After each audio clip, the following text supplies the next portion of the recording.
Hey everyone, so this is my skincare routine video. I'm just going to dive right in and start by saying that my skincare routine is very simple. I don't like using a lot of products or doing a whole lot with my skin. I think keeping it simple is really the best way to go about caring for yourself. There's, I guess, a lot of hype in the media about needing a lot of stuff to care for your skin, and it's just not the way it is. So yeah, here is what I use.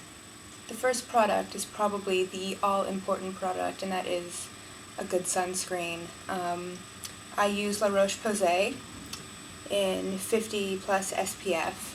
I am very fair-skinned and very sensitive to the sun. I know it's a bit odd coming from someone who's from Los Angeles, but the UK suits me for a reason. I'm not a fan of the sun. Aside from it giving me migraines, sun exposure is bad for you. It can cause melanoma, fine lines and wrinkles, early aging, and other types of skin cancers. So, if I'm going outside and it's daytime, if I'm going to be outside for more than 5 minutes, I put sunscreen on. It doesn't matter if it's winter, it doesn't matter if it's cloudy or if it's raining, snowing. If I'm outside for more than 5 minutes, I'm putting sunscreen on all of my exposed skin. And as a result, I feel like I look pretty good for my age. I'm not old or anything, I'm only 25, but I do tend to get mistaken for being younger all the time, and I definitely attribute it to being religious about sunscreen. The most important thing about sunscreen is that it protects your skin from both UVA and UVB rays. If not, then you'll still be susceptible to sun damage. Also, if it's really sunny out, if there's not a cloud in the sky, and if it's warm, aside from sunscreen, I wear sunglasses and I carry a parasol. Sunglasses are especially important because the skin around your eyes is very, very delicate and especially vulnerable. Now, if you like to tan, that's your thing. I'm not going to tell you not to do that. You do what you want with your body, but just be aware that tanning is sun damage. A tan is not, it isn't healthy.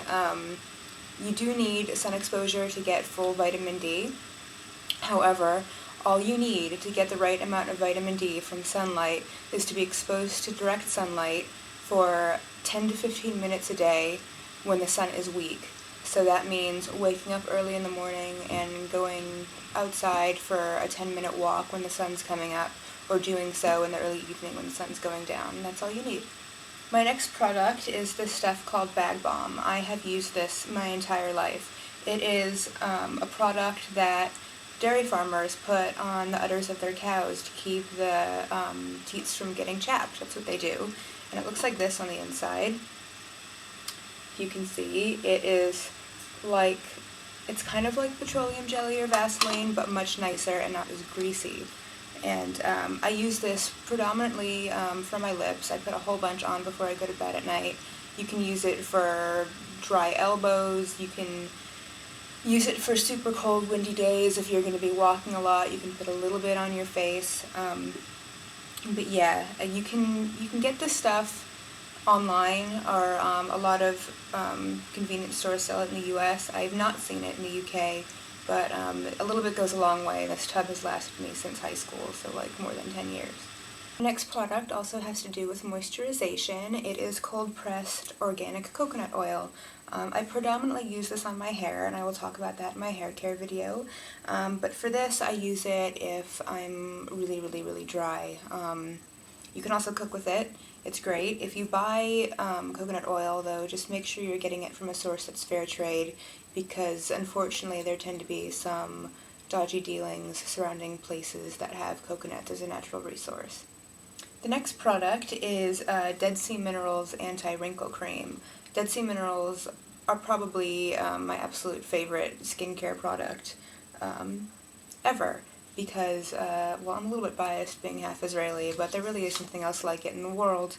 The minerals found there are unique and so good for you. They combat free radicals. A lot of people go to the Dead Sea if they have very, very serious illnesses, and it can really be quite therapeutic.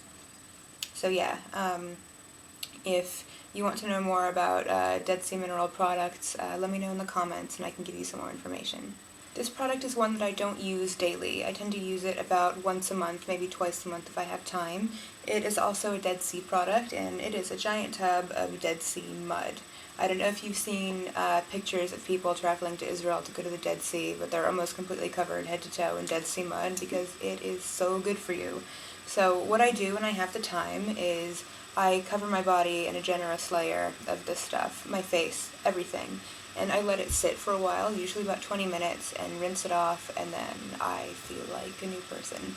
So the final product are these wipes by a UK brand called Simple, and I use these in the morning instead of washing my face, just to avoid drying out my skin by exposing it to too much water. They're kind of like astringent wipes to fight oily skin, but they're a lot more mild. They don't sting the nostrils, and it tends to brighten up my complexion a bit and again keep my face clean without drying it too much.